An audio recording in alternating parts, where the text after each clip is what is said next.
Well, for me, right after I heard the news that I wasn't going to be able to have a season, I just stayed sharp.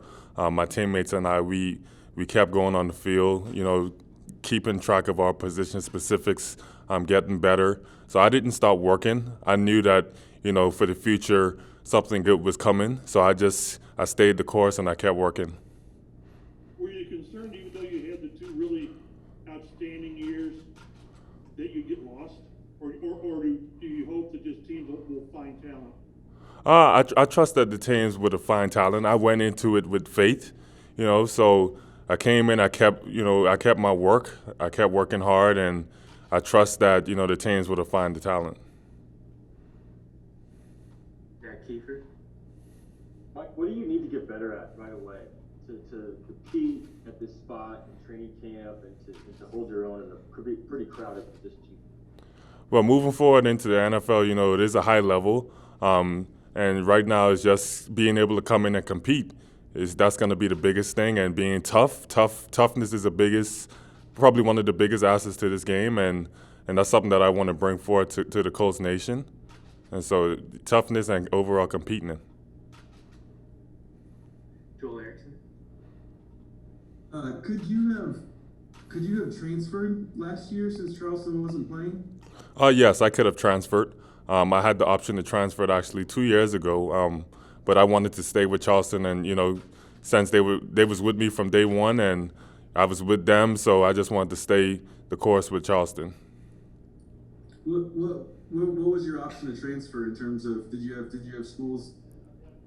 Yeah, it was a few schools communicating through some friends of mine to get to me and different people that I knew outside of the school. So it was a few schools. Kevin Bowen.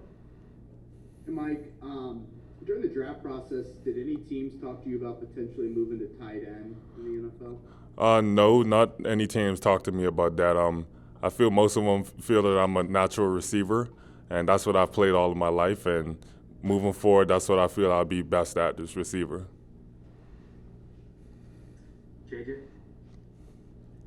Hey, Mike, I know you mentioned your dad has a relationship with Michael Irvin. Have you talked with him at all since you got drafted and then arrived now in Indianapolis? Well, recently I haven't been able to talk to him. I plan to soon, and hopefully I could get in contact with him. What are you looking for in terms of, if you talk to him about the transition to the NFL, just advice, what sort of things are you hoping to pick his brain? That's exactly what I've talked to him about, is just the transition. What can I do to make myself better, to be a better teammate, on and off the field.